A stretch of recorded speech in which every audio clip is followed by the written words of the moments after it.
Connecting Central Texas. This is 25 News. Good evening. Emotions are running high right here in Central Texas as the former Baylor basketball star Brittney Griner is making her way home to American soil. Yeah, tonight we are hearing from community members about her impact here in Waco. Well, she was at Baylor. 25 News reporter Angela Mparski leads us off. You know, I think there's a lot of arguments in play. As Brittney Griner makes it home for the holidays. Andrew Lamparski, 25 News.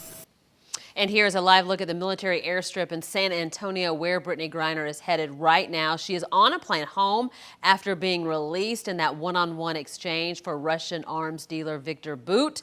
Our sources now telling us that she will land at 5 a.m. tomorrow morning, finally putting her feet on American soil for the first time in 294 days.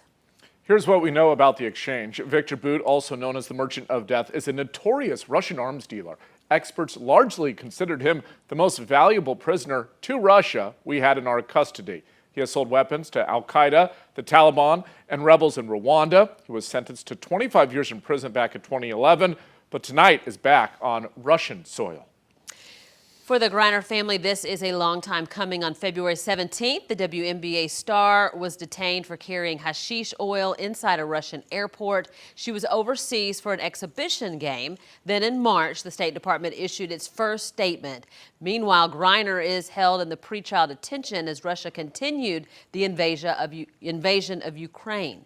Texas native and former Marine Trevor Reed was released from Russian custody in late April. This as calls grew for U.S. action on the Griner case. Then in August, a Russian court found her guilty on those drug charges. She was sentenced to 9 years in prison. She appeals in October, but a Russian judge strikes that down. A month later, she was sent to a Russian prison camp to serve out that sentence. New tonight, we are learning more details about escaped cartel killer Gonzalo Lopez, whose deadly escape happened back in May. It took nearly a month for officials to finally locate the man. Yeah, before he was shot and killed, though, by police, he would take the life of a grandfather and his 4 innocent grandsons. In-depth reporter Nick Bradshaw requested the internal investigation from the Texas Department of Criminal Justice, and today they finally sent it to 25 News. These are some of the last photos of Lopez at the Hughes unit in Gatesville, before he was placed on a bus for medical transport bound for Huntsville. Documents for the internal investigation show failures at multiple levels. TDCJ didn't properly search Lopez 3 different times. He was also allowed to wear his own shoes. In those shoes, he had a homemade toolkit. Lopez also wasn't properly restrained. That, on top of searches conducted the wrong way, helped in his escape. And shots were fired. Take a look at this picture. It shows a bullet went through the bus window. Also, a guard shot the front tire. That's when Lopez lost control and crashed the bus. Also, no cameras on the vehicle, something the agency says will change moving forward. But even more shocking, TDCJ says its own staff tried to cover up what happened by falsifying documents. Nick Bradshaw, 25 News. Now, leading up to May, Lopez had several books that were rejected by the Mail Center at that prison. They gave lessons on survival, how to make a weapon, and even fighting. More than 20 people working for TDCJ were fired after the deadly escaped. For more information on this story, you can just go to our website and you can read those documents for yourself. The Texas Department of Criminal Justice announcing changes following the escape of Gonzalo Lopez from the prison back in June. The department says that it has reduced the number of inmates being transported and is now using telemedicine for inmates. For transportations deemed necessary, the number of officers per bus is now at 3. All inmates must change clothes and have slide-on shoes before boarding.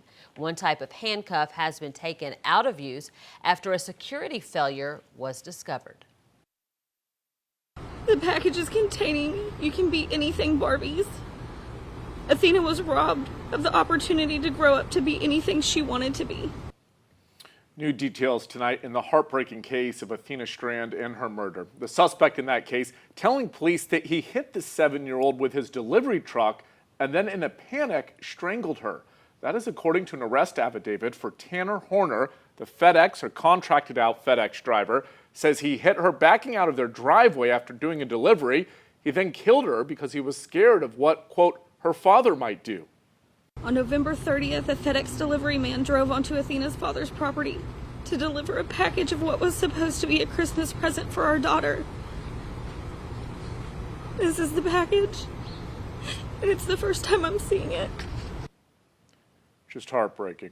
Video from inside the truck shows Horner putting her in the truck and then talking to her. It also shows him strangling her. He's been charged with capital murder and aggravated kidnapping. He could face the death penalty. All right, turning now to our forecast with our first check of weather this evening. That's right, Matt. It's looking like a warm Friday and weekend. Yeah, it is going to be that. As we take a look at the radar, it is quiet tonight. In fact, we've lost the clouds for a little bit, but they'll be back after midnight and going into tomorrow morning. The rain has been up to our north. They've seen a little bit of that across the Dallas-Fort Worth area, and that's moving up to the northeast into northeast Texas. And our temperatures with the clear skies have come down a little bit. It's now 65 in Waco, 69 Killeen, 70 in Temple, 68 in Gatesville, 63 back in Goldthwaite and San Saba, looking pretty good there, but holding on to 70 down to the east and southeast from Mexia over toward Hearn. And as we take a look at what we are tracking for the morning hours, temperatures will be into the middle 60s for you. A mild start with those mostly cloudy skies. Could be a sprinkle or two, but nothing too spectacular. And then by the afternoon hours, how about 77 degrees? You can, put the t-shirts and shorts on once again, as this warm spell is going to last likely into the weekend. And early next week, things will start to change by the middle part of next week, though. We'll talk about that and our rain chances coming up. New tonight, Killeen police have made an arrest in connection to a robbery that happened on Tuesday. Police responded to a call at Lions Club Park around 2 p.m. They found a 64-year-old woman with minor injuries whose vehicle had been stolen.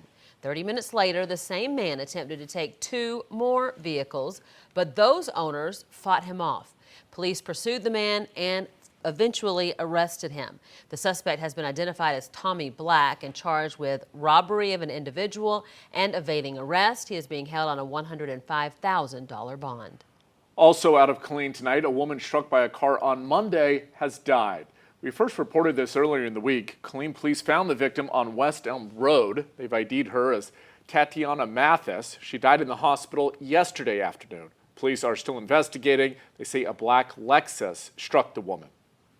And police in Copperas Cove are also investigating a death after a driver crashed into a construction vehicle last night around 7.